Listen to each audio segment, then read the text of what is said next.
guys, what's up? Welcome or welcome back to the channel. If you're new here, my name's Zoe and I'm so happy that you clicked on today's video.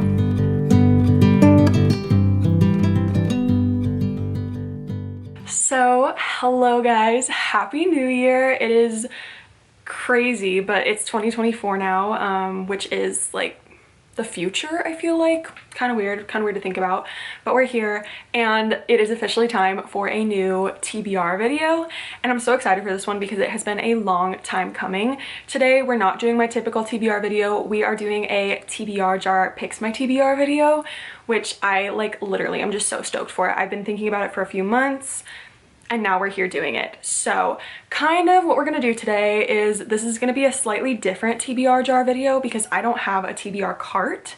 I just have a incredibly large physical TBR that is just sitting all over my bookshelves. So I'm sitting in front of one of my shelves. I would say this is the one that I go to more frequently. It's probably more of my unread books. So we're sitting here.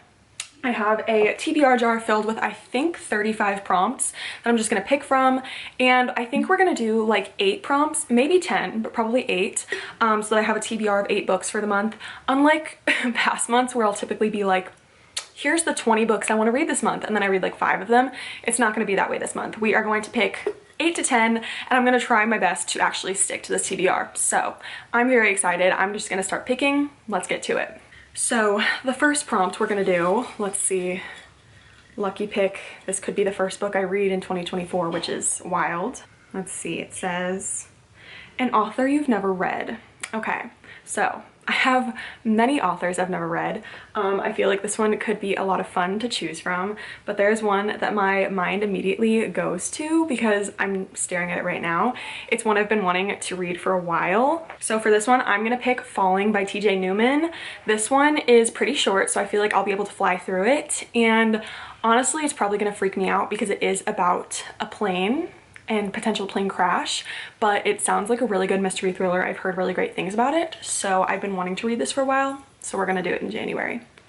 On to the next one.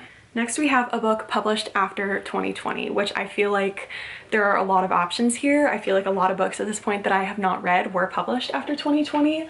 Let me take a look though. There's also so many options that I could choose, so it's like kind of conflicting because there's a lot of different ones that I want to read.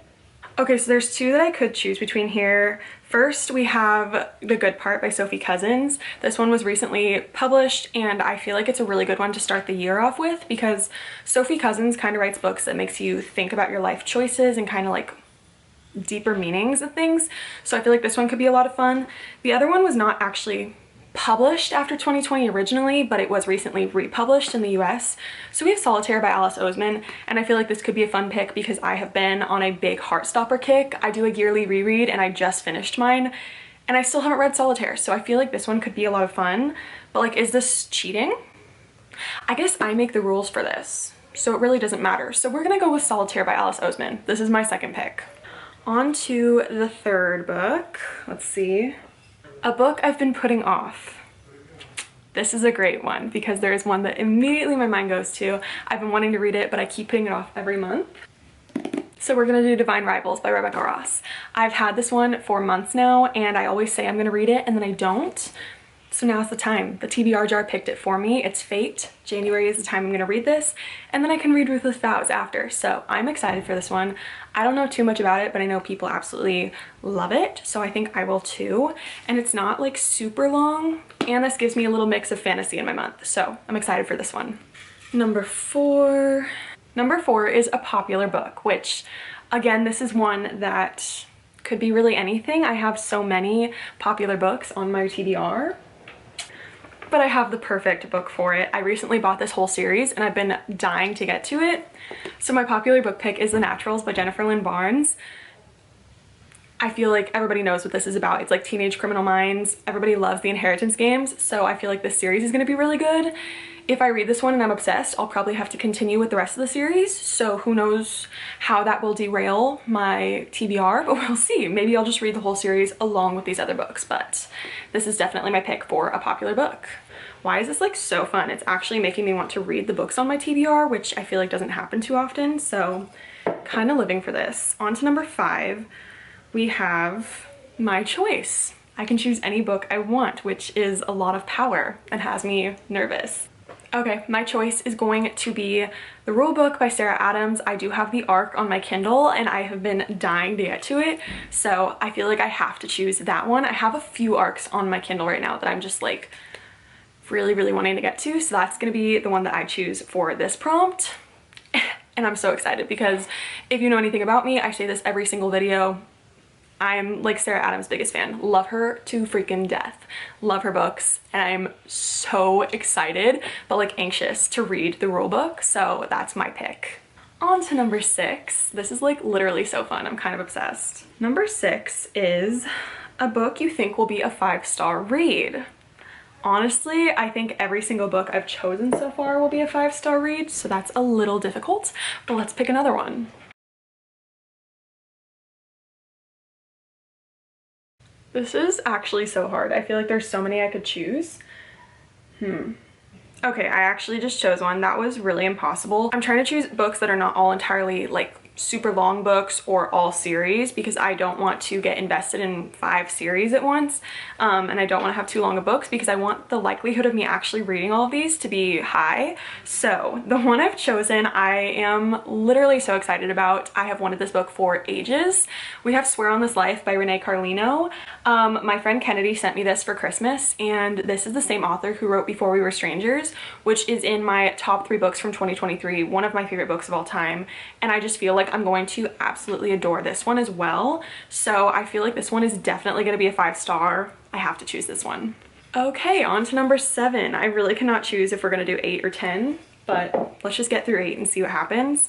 The 7th prompt is going to be a book that fits the season, so a book set in the winter, and I actually have the perfect book for this one. My choice for a book set in the winter is A Winter in New York by Josie Silver. Josie Silver is a really good author in my opinion. She wrote One Day in December, which I adore, and then she put this one out this year, and it's literally a Christmas book set in New York.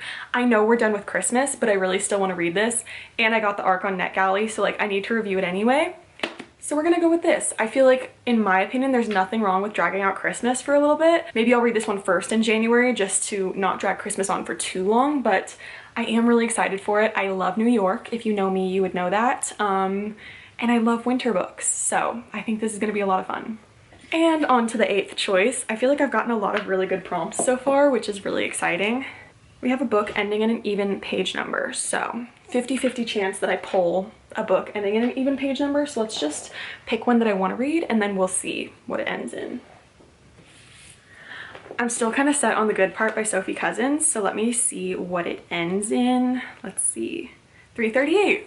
Even page number, so we're gonna go with The Good Part by Sophie Cousins because again, I do really feel like this would be a good read for January, for starting your year off fresh and kind of thinking about what's important in life, what matters, you know, not to get all cheesy, but that's the vibe. So we're gonna go with this. And with that being said, that is 8 books, but we're gonna do 2 more because I'm just having way too much fun and I don't want the video to end. Suddenly I'm understanding why these videos are so popular and why some people do them literally every month, because they're just very enjoyable. So our 9th prompt is going to be a book with a place in the title. So I already did one with a place in the title, but we're gonna choose another. Okay, I'm gonna choose one that I'm like honestly not 100% sure if I'll get to, but it is one that I really want to read soon. So I recently got this. It is a classic and I've heard good things about it.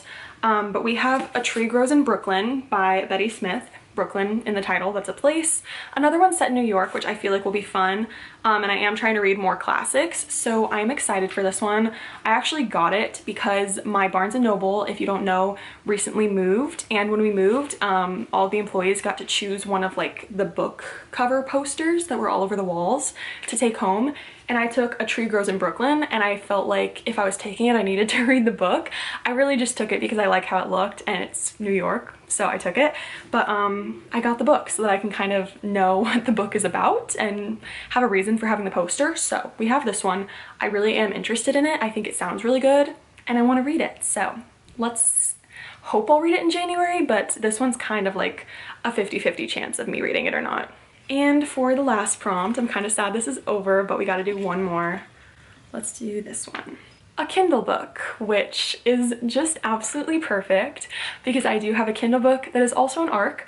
I'm going to be reading Just for the Summer by Abby Jimenez. I have the ARC for it. That's one of the other ARCs that I said I was super excited about, and I'm dying to read it. So that one's on my Kindle. I will be reading it in January.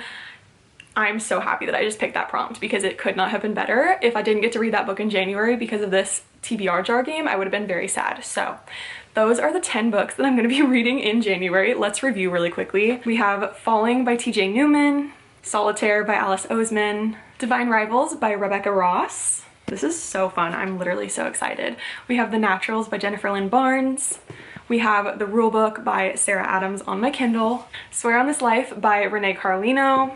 A Winter in New York by Josie Silver. The Good Part by Sophie Cousins. A Tree Grows in Brooklyn by Betty Smith, and Just for the Summer by Abby Jimenez. So I am literally so excited for all of these books, like feeling so good about them. I don't know the last time that I was this excited about a TBR, and it's just making me like so ready to read this January and start off the year with like the best reading month. So maybe I'll end up reading more than just these, maybe I'll only read these, but the goal is to stick to these 10 as best as I can, and I just can't wait. So thank you guys so much for joining me for my TBR game this month. I will probably be doing these more in the future because that was literally so much fun. I hope it was entertaining for you guys to watch. And if you're new here, thank you so much for joining this channel. I hope you have a great start to your year. If you're here from last year, thank you so much for sticking around. I'm still just so incredibly grateful for all that YouTube brought me last year, and I cannot wait to see where it takes me in 2024. So with that being said, if you want to be friends, all of my socials will be linked down below. Also feel free to like, comment, and subscribe. That helps me so much. I hope you guys enjoyed the video. I love you all so much, and I will see you in the next one.